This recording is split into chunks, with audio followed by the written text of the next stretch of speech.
musicians are complicated creatures. Our passions for the music overflows into everything.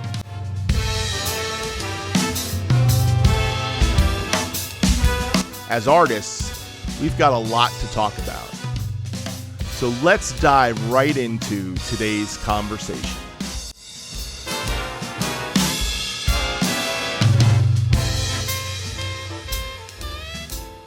This is my good friend Scott Hazen, who I've talked a lot about. You know, on my shows, I talk about cymbal trays and drums we've given back and forth. I'm looking. And there's still stuff on this kit that you've had at one point in time. Scott taught me how to play drums when I was 16, 17. And it was my senior year of high school. Yeah. And I was going into college, and you prepped me for college. That we did. And you basically gave me some good pointers for what to look for in playing wise and some things you said to me. Scott just came down here and did a little drum track that I think we'll probably put on the front end of this, or maybe even release as a cover at some point. But so Scott, tell me a little bit about your background. First, start off with what inspired you to play drums. Watching parades when I was a kid, that I saw the drum line come through, and back then it wasn't like, you know, the drum and bugle corps drum lines. It was just drum lines. And I said, just playing on the streets, right? Playing on and they going past you and you felt the beat in your... Yeah, the bass drum, the toms, the snare drum, the preciseness. I said, that's what I want to do. 4th grade, that's what I wanted to do. My mom, God bless her, she supported me. 6th grade, started taking lessons. Junior high school, continued the lessons, switched teachers, high school, and was doing everything. You know, a big band, shows, musicals, marching band, concert band, orchestra. Got out of high school and went in the Navy. So let's stop there. Yeah. Let's stop in the Navy era. In the Navy, you studied with a guy who would go on to Nashville and become a Nashville session guy. His name was Kenny Malone. Kenny Malone. I only got to study with Kenny for about a month, but I got to study with Kenny, and that's when I started to get the other stuff. And a big band was a big part of that. Concert band was a big part of that. So great experience. Were you playing with the big bands in the Navy? In the Navy, yeah. And then got out. When I got out, it was one of the last guys I was stationed with was the drummer, Joey Cirinelli. And he lived in Mount Vernon. I live in Yonkers, or sister cities. So he used his grandfather's address in the Bronx to join the 802. And we joined the 802, which was a good thing. Which was the Musicians Union in New York City. So what kind of work were you doing in 802? So I got to do work in the Catskills, work in town. Was everything reading at that point in time? No. Most of that was just straight ahead.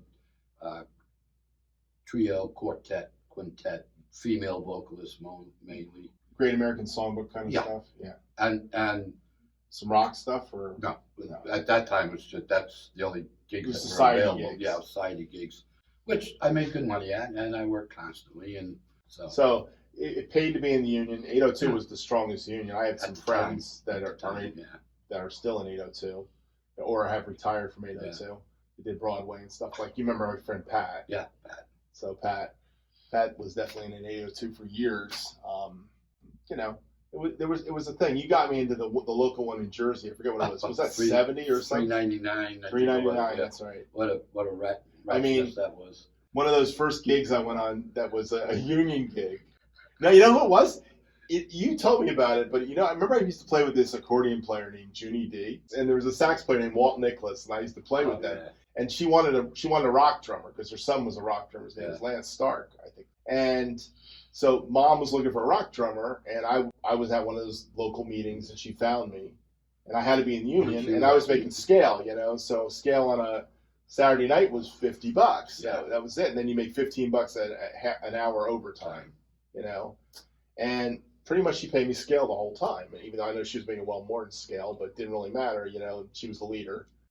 But I got sent on a gig at Yvonne's Rhapsody in Blue in Long Branch. It was this crazy dancer who basically, I got sent there because I was a union gig. And I played with a piano player, and she had a drum kit when she brought me in, and she made me sit down and do some audition for her real quick, like to see her, meet her before I got the gig. And she said, "You can't use these drums. These are my drums." I was like, "Oh, okay." I brought this little Gretsch kit and set up and played with the piano player all night long. And she goes, "It's union scale." So I get to the end of the night, and she pays me $40.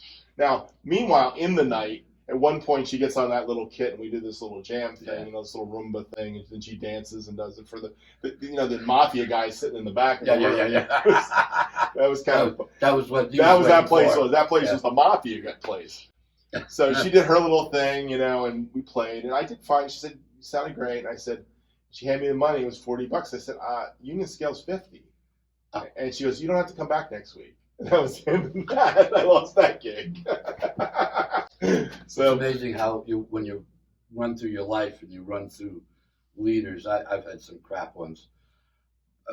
Thank God, the majority of guys were and women, great leaders. I mean, you got paid well. Yeah. They didn't break your chops. From New York, she did for a while. I can't remember her name. Phenomenal singer. We went through a piano player every 2 weeks. I played with all the great guys in New York on piano. Wow. They'd last a week and quit. And bass player, he hung with it. And she was getting up my butt about something. I said, "Marilyn, why do you hate me so much? Right. I love you. I love the way you sing. I'm having a great time." She goes, "Oh, okay, never mind, sweetie." And from then on, it was like she busted everybody else, but she left me alone. And, wow. And the pay was good back then. That was 5 nights a week, 3 shows, 3 1-hour shows, about $4.25 a week, which back then was a big deal. That was 74, right. 75. And that was weeknights and stuff. Yeah. How old were you at that point? 25, 26? Yeah, 26, 27. So when I met you and you started teaching at Blue Note, you were like 26, 27? I'd say those were the Blue Note days when I was traveling up to New York. Yeah, because I know you were doing New York gigs at that point. Yeah. Let me try to bring you back down memory lane. You sent me on my first country gig, and you couldn't do the gig for something. You must have had like a better paying gig or something. I don't know. You sent me on that gig, and I know those guys were not happy, but you hammered it. It didn't matter. Right. Time's time, and they played country, but they played a lot of different stuff. And that brought you into the next country band you ended up in, right? Where we had Silk and Steel 6-piece band. Got a gig at Great Adventure. We were there for like 5 seasons. Yeah. And that paid well. It was we were working a minimum of 6 nights a week and 5 days a week. So you did it for a short period as a musician and making it as a musician. And you could make money back then. Yeah. There was lots of clubs. It was unlimited. Yeah. Unlimited. Yeah, I mean, and you definitely got me into doing the wedding thing and the club day thing. And eventually I got into the wedding thing, and that's where the veteran money. That was with Bruce Gassman. That's where I met Mike Lynch, and he got me into working with Stan Allen, which was at the time he had 4 bands. He was the orchestra guy. Yeah, the Stan Allen Orchestra. So I could come home with $375. I was making more money on a weekend doing 3 gigs than I was on my corporate gig. But those days went away by the 90s. By the 90s, you started seeing DJs, and the whole scene started to change. So let's go back to the music store a little bit. So you're teaching drum lessons. Yeah. What do you remember about me back in that day? You did your work. Whatever. I said, okay, here we could do this, and with this you can do this, and you grasp the concepts, and you never said, well, why should I do that? I had kids would come and say, well, I want to play like so-and-so. I said, great, here, learn how to play paradiddle. Why do I got to learn that? Don't you listen to him play drums? Yeah. You got it, and you worked at your craft. You worked at the craft. You're serious, especially your senior year. Yeah. You got real serious. Well, you were always serious, but that was real serious. Well, I needed to get into school, and I didn't have. I even when I got there, I knew I didn't have it yet. I was far from having it at that point. But you learned enough and got your skill levels to where you could do whatever was needed. That's so true. Well, let's talk about the stuff that I've made you famous on YouTube for, which is drums and cymbals and trades and craziness. So let's see if we can go back to the most famous trade, and I think you still have those hi-hats. And I remember we had one of those marathon, like I came over your house after work and we stayed till like 3 a.m. or something in your little shed like this, you know. And we were playing drums, and I pulled out of my bag this pair of Istanbul Ks, and you just about... These are real Ks? I said, yes. Trying to remember the name of the engineer who has been working for Zildjian since he was like 8. Oh, Paul Francis, who's not there anymore, but... I met him at a drum shop. In Orlando, right? In Orlando, and... you brought those hats, and what happened? I brought the hats. Some guy had a 20-inch ride. This guy's ride sounded good. I would have taken it. And I brought the hats up, and we put them up the hi-hat. And he goes, he looks on the inside, and there's initials on the cup. And he goes, oh, whatever the guy's name was made these. He says, you know, there's only one pair out of 100 that sounds this good. One pair out of 100. And no matter what gig, when I was working with Stan, I'd be playing a wedding or something, and there'd be a guy who would come up and say, are those K Turkish hats? Yeah, cymbals, yeah. And it's not like they sound, I mean, it definitely doesn't sound like Zildjians, but they have a sound. They're their own thing. There's no doubt about it. So I remember that night, I brought them out, I pulled them out of the bag, and you were like, well, what are you going to do? What are you going to do with them? What are you going to do with these things? I said, I don't know. I mean, I really don't want to break them because they're so delicate. And it's not I'm a rock player more than a jazz player, but I knew what I had. My friend Dave Jones, worship leader, gave me these hats. And he said to me, you can never sell these hats. And by the way, David, in case you're watching, which I doubt you are, I never sold the hats. No. But what I did do was we made the first trade I think that we ever made. Trade? I can't remember. Oh, that was the trade of the Noble Coolie. Oh. On my 30th birthday, you showed up at my house on my 30th birthday for my birthday party. And you said, I got this snare drum, and you took me out to the car in front of my mom's house. It was a 7x14 Noble Coolie blonde, which is all I ever owned. It was all over my wife's album. Yeah. Because I still had it at that point. It was the middle 90s, right? It's 97, 96. You played with it for a while, yeah.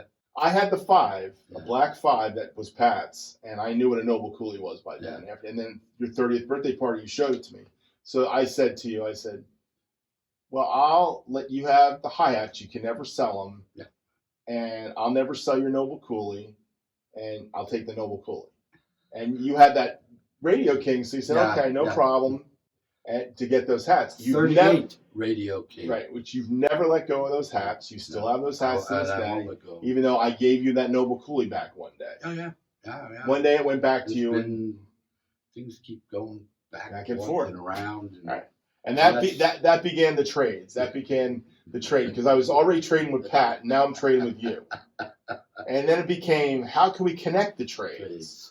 So, one of the big connecting trades was you were looking for a ride, and I found one of the early Manhattan rides, which Pat had 2 of. And Pat said, well, you got to trade me something back. I forget. I think I traded the 5-inch Noble Coolie for that. Oh, that one. Manhattan ride. Because I had the 7 now. I traded the 5, which that was my only regret of my trade. Actually, there's 2 regrets I had in my trades, but that was the main regret, was trading that 5-inch Noble Coolie black to Pat. I said, Pat, please don't sell it. 6 months later, he did. He sold the thing right out from under me. You hear that, Pat? Yeah. Pat got the Noble Coolie. He got the 18-inch sound control HH crash ride that he will never give me back either. I had to go find a replacement of that one because he loved that cymbal. I had a thing for picking cymbals and gear. I would pick gear and people would go, I want that. Yeah. It started when I was young. I didn't even know what the heck I was doing, and I figured out how to. I had an ear for that. Maybe you didn't sing, but you could hear. I could hear, and that was very helpful in engineering. But in that trade, I got that Manhattan Ride, and then we did some crazy trade for this big set of Fives drums I had. They look like pizza marble in a pizzeria. Remember that kit? Yeah. Which they sounded really great. They're great rock drums, but I really wanted a little Gretsch kit. Yeah. A little maple Gretsch kit. And you traded me that plus I think I got that maple Gretsch kit with the Fives kit and the Manhattan Ride I sent to you. Yeah. And I had the maple Gretsch kit for years until one day we traded again for the maple Gretsch kit, and I got your Noble Coolie kit, which was the color of the snare drum that I'd already gotten pawned from you years before that. So we've traded a lot of gear. My brother had a black Stage Yamaha kit from the 80s. Which was still a good kit. It was mahogany, full mahogany. It had an 8x8, 8x10, 8x12, 9x13, 16x16. And it had the 505 hi-hats that I now have, which I had for a while, which were great. Right. But never got rid of them. Never got rid of them. And one day they came back to me. That was when I started collecting Paistes. You still have those 505s? Yes, I do. So I want the 505s back. I got the 505s back. I was happy. I mean, I had the other ones, but I used to use these on heavier gigs because it could take the beating, and they just sound great. But you adding the new bottom makes makes them crispy. They make some more rock with that bottom cymbal and the rock and the 2000 bottom. But when you put the top, it's a light cymbal. Yeah. And that's what you liked about them, because you really like light hi-hat cymbals. You don't want heavy honker cymbals. And I know I gave you a honker set for in exchange, but you hated it. Yeah. The 15-inch they've been sitting there forever. Zildjian rock cymbals. I'll probably, those, I guess I have permission to try and sell them. You can sell them any day you want, man. I would dump them as hard. I mean, they sound good, but they're for rockers, you know. Yeah. And that came with a trade with another guy I traded with in town who I regretted trading. My other regret was a set of Sabian Duo hats that Pat helped me get. And they were 14-inch. And I traded them for a set of KZ hi-hats. The happening Zildjian hi-hats of the day, because I always wanted a set, and I still have them. My grandkids have them down the street. They're on their practice kit. They beat the crap out of it, you know. But Ken is the reason I have that Black Beauty. That was another find of mine, and that acrylate, he kind of found that for me. And the Black Beauty, like I said, you have the new one. Yeah, I have a new Black Beauty that will be seen at some point in time. And snare drums go on. You know, there's always another snare drum, right? That's why Bill Stewart. Bill Stewart. Matter of fact, that's how you got your Coolie back. You gave me a Bill Stewart. Yeah. So I bought one for you. Right. You bought me a Bill Stewart drum, and you said, "Listen, you need to have this drum," which was the phosphorus bronze with the hand hammering. The hand hammer. 6.5 by 14. It was a great drum. And they stopped making them. And at the time when they stopped making them, they were like $400. Yeah. Now they're like $800-900. Easily, yeah, easily that. Nuts. But the funny thing was, one day my friend Ken walked in with this Black Beauty. And that's what you look for. Okay. Well, here's the thing. I always liked higher pitched drums. I had a remember that free floating piccolo drum I had? Yeah. That nasty thing. That's where I got my name, The Hammer, from. Was a Pearl free floating piccolo. I was hammering the lead singer in Saved by Grace. And he said, "I'm going to call you The Hammer because of that thing." And I went to New York and bought the drum. And the day I bought the drum, I tried one other drum, and it was a 5 by 14 brass Ludwig drum from the 50s. Oh, okay. And it was brass. It wasn't a Black Beauty. It was brass. And it sounded sweet, but it had some blemishes on it. And it was used, but it was $350, and the Pearl free floater was $315. And I said to my wife, she thought buy the new one was better, because she's picked cymbals for me. Like I have a Paiste swish China that I've had for years that I finally cracked, that she picked for me. I played it for 30-something years. It was the best China. It's the Paiste signature China, my favorite China of all time. even better than this 2002, which is really sweet. But she picked that. I was playing Sabian at the time, and she said, "You don't want that Sabian China you're hitting. You want this. This is what you want." And she was right. But on that day, I said, "Which one should I go for?" And I think it was new in the box versus used. But that sound stuck in my head. And when Ken brought that drum down and I started tuning it, and I tuned I always had to bring the bottom head up on his tuning. Brought the bottom head up, and then I messed with the top. I said, "That sounds like that drum." And I said, "What can I do to trade? What can I trade for that?" And he looks around and goes, "Well, I only want Ludwig." And the only Ludwig I had in the room was that phosphorus bronze, hand hammered. And "You want that?" He goes, and it's just probably the way you felt about that, getting rid of your Coolie, because I knew that Coolie was precious, And I handed it to him, and I, to this day, love that drum, which is what is the reason why this and that, the 6.5 and the 5, like I said, the 3 or 4 mil thick. Yeah, it's perfect. Yeah, it's 1.2 It's like the mil. old school. It's that's how thick they were when they made them originally. So anyhow, this is the guy I did all my training with. We had fun. He taught me my early drum lessons. He gave me a lot of drum wisdom. He threw me a lot of gigs. We've been friends for a long time. One of my longest drumming friends, And I just wanted you to see him and meet him. Here I am. This is it. This is Scott Hazen. If you want to say one thing leaving, what would you say to the younger generation that are now coming up at this time? What would you say to them about music? And like I ask anybody, how serious are you about the craft? If you're just playing drums for a few beers and a few broads, forget about it. Just go do what you're going to do, because that's all it is. If you want to learn and be able to play with anybody your heart desires, then you got to learn the craft. And that's just not one type of music. You want to be a hip-hop drummer, then you better learn some other styles. If you just want to be a blues drummer, you better learn some other styles. Music melds into each other, and it's a language. You got to learn everything you possibly can to broaden, which, if you love playing solos, that you watch anybody that's a great soloist, and it's because of the breadth of knowledge that they've taken in from listening and participating in other languages of music and practice. The more you do, the better you get. If you're having problems, find a good instructor. Get a hold of Earl. Where do you come from? Where do you live?